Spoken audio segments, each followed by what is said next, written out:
Houston Eaves is a beverage director who is used to people talking and getting drunk and whatever while he works. An avid world traveler, has been influenced by many cultures in the pursuit of providing the best bar experience in San Antonio at the Esquire Tavern. He is incredibly excited to work with Chris Hill, it says, and the staff of El Mirador to bring another of San Antonio's icons to new heights. That'll be in the coming months. And through his travels and professional experience, Houston has been led to drink at the fountain of the agave. As a member of the Tequila Interchange Project, Houston's an often outspoken advocate for the preservation of one of Mexico's greatest historic, cultural, and downright delicious traditions. If you don't drink or eat the worm, as I have done, we're talking about the distillation of agave spirits. And if you all want to take a vote, we just go ahead with Houston. You're all ready for Houston? Awkwardly step up like you're almost ready to get here, and then I can say, give it up for Houston Eaves!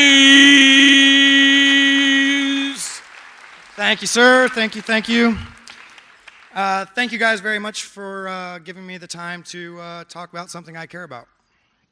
And we'll get started. One more. That's it. All right. I'm Houston Eaves. I'm the beverage director at the Esquire Tavern in El Mirador. I drink like it's my job because it is. So I get to taste all sorts of different things. Everything that everybody's trying to sell under the sun, they come to me and they try and sell it to me.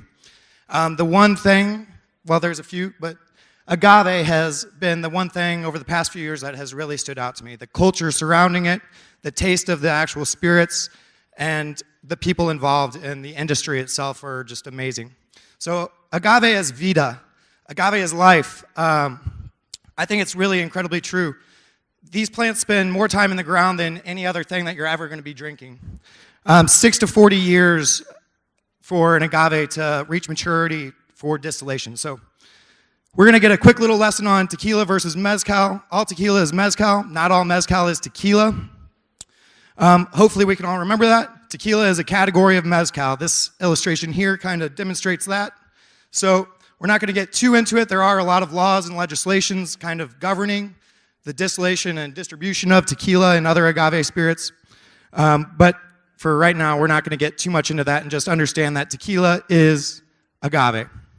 Tequila is a mezcal. There are 200-some agaves that grow in Mexico. It's the highest concentration of biodiversity of agave in the world, and it has an incredibly rich tradition of distillation all over the country.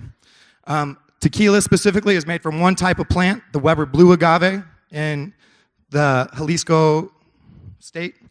And, some people will have this romantic idea of, the guy on the hillside harvesting his agaves, and it's this very rustic process.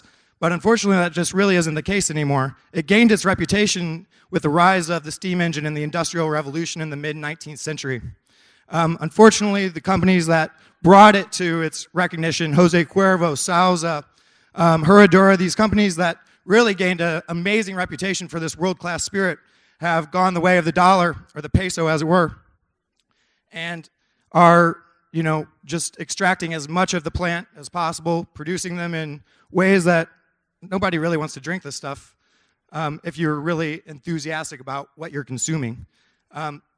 This is a display of how tequila is produced most places these days. This is called a diffuser, and it is an abomination of the cultural tradition of agave distillation. The excess has led to bringing diseases to these really susceptible plants. They've created a monoculture in all of the fields surrounding tequila, and these plants are just incredibly susceptible to disease and failure. And it's affecting a number of other parts in that habitat as well. The free-tailed bats, and as we all know, that life cycle is something that's pretty precious, and having one thing affected is a really bad thing. This is just bringing us back to a little bit more of the rusticity and the real roots of where agave spirit distillation came from. Those images before were it was initially distilled as a ritual spirit. It would be in very small quantities and really treasured and not consumed in the way that most people consume tequila. So these are images of some different types of agave here, and we're going to get into some images that I've taken in around Mexico of different producers. These are the ovens. They cook underground the agaves, and that's something that really imparts that rich, smoky character that is kind of very prevalent in most mezcal. And it's a big difference from being produced in a diffuser or being cooked in the ground or being made by hand. Essentially, every step of the process that you'll see here is, all going to be done by a family. And that's something that I've really taken away from my travels to Mexico, is that this industry, the mezcal industry, is all family-based. And this thing goes so fast, man. I didn't get much of a chance to say, but, the Latin feel of San Antonio is something that I really love, and I've traveled quite a bit, and that's something I've always been drawn to, is the familial feel of Latin communities and how warm and welcoming they are, and that's something I love about San Antonio. And that's, obviously directly related to the population being mostly descended from Mexico. It's an amazing culture. They're producing amazing products. I mean, look at the pictures of how they're making this mezcal. It's an incredible process. They're doing it with what they have available to them in the same way that their grandfathers taught them and their great-grandfathers taught them. It's a generational tradition, a historical, treasure that is something that is being lost because we're, drinking a whole bunch of shitty tequila.